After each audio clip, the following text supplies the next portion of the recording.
see if I can get them back in the orders that I need them. I'm just going to lay these on the table. These were the first 4 sketches that we did. You might hold them up. Hold them up. Okay. Yeah. This was the first sketch. This is really raw. It's definitely, you know, I ended it quickly and went to another one because what I wanted to find was something that this one has too much detail, too much eye, mouth. There's just too much detail. A logo for a school has to be more of an image, not a person.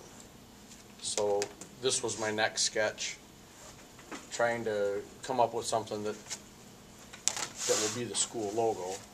And we talked about doing one maybe that had more hat, less face, but it didn't work. It just, he looks too sad and repressed, and so we put that one down. Does the word sinister mean?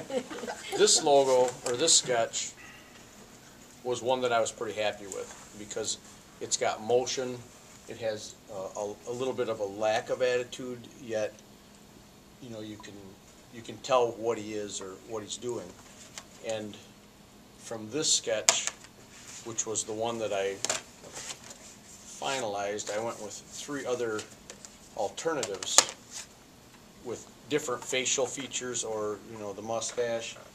But this one had too many curves and things going on. I tried this one with something behind it, which wasn't bad, but I just didn't know what the shadow behind it was going to represent.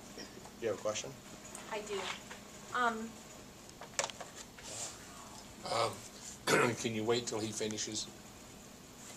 And then this one was, you know, this is the direction that I was heading. You know, where an image like this can be turned into line art.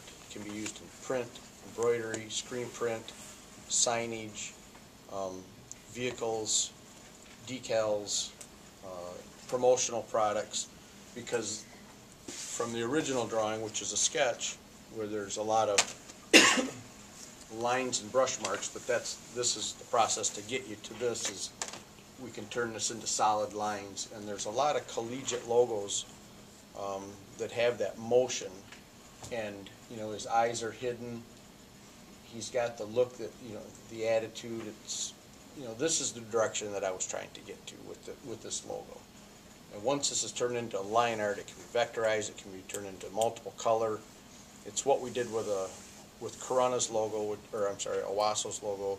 The Trojan was develop a one color version and then a multiple color version that they could use in different print, newspapers, and then full color.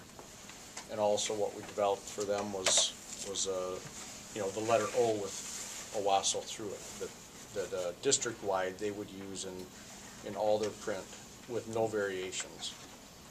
Once we get to the point of, you know, a Cavalier that will become the Corunna Cavalier, then we'll create a book of standards that would say this is how it's to be used, not to be altered, you know, always facing left, colors to be used, and it's a simple book, but it keeps local papers and other print people from saying, oh, I can do that, or I've got my own clip art, and get to the point where you're at now, where you've got 15 different Cavaliers out there. This will be the Corunna Cavalier.